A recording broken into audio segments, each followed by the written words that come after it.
Friends, આજે આપણે બનાવીએ કાંદા ભીંડી. મેં મારી ચેનલ પર સંભાર્યા ભીંડાની રેસીપી મૂકેલી છે. આજે હું કાંદા ભીંડી બનાવું છું.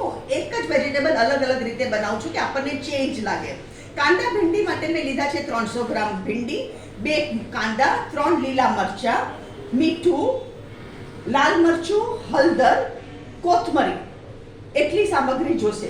હવે મેં શું કર્યું, કાંદાને 2 મોટા કાંદાને ઝીણા સમારેલા, એમાં 3 લીલા મરચાં, એને 5 મિનિટ માટે સોટે કર્યા. પછી ભીંડી નાખી અને મીઠું નાખીને ભીંડીને આ પાણીની થાળી રાખીને ચડાવી દીધી. આ પાણીની થાળી ઢાંકીને ભીંડાને મેં ચડાવી દીધા. આ છે આપણા ચડેલા ભીંડા. આમાં મેં મીઠું ઓલરેડી નાખ્યું છે. હવે આપણે બીજો મસાલો કરીએ. હળદર 1 ટીસ્પૂન, લાલ મરચું 1/2 ટીસ્પૂન, કોથમરી 4 ટેબલસ્પૂન. કોથમરીનો ટેસ્ટ આમાં બહુ ફાઇન લાગે. 4 ટેબલસ્પૂન ભરીને કોથમરી. આમાં કોથમરી ખાસ નાખજો, કોથમરીથી આ બહુ ટેસ્ટી લાગે.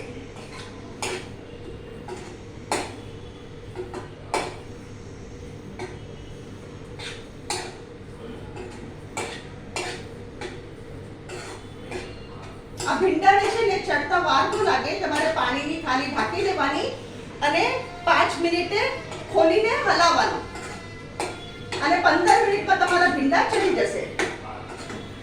અને કાંદાને પહેલા 5 મિનિટ માટે સોટે કરજો. વધારે સોટે બી નથી કરવાના કાંદાને.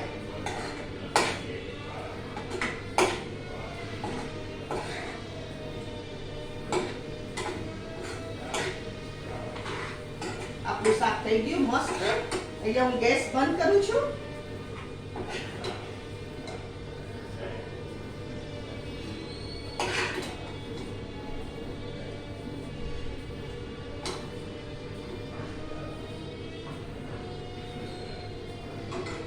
ફ્રેન્ડ્સ, આ છે આપણો કાંદા ભીંડી. અગર તમને મારી રેસીપી પસંદ આવે તો મારી વિડીયોને શેર કરો, લાઈક કરો, મને કમેન્ટમાં જરૂર લખો અને મારી ચેનલને જરૂર સબસ્ક્રાઈબ કરો.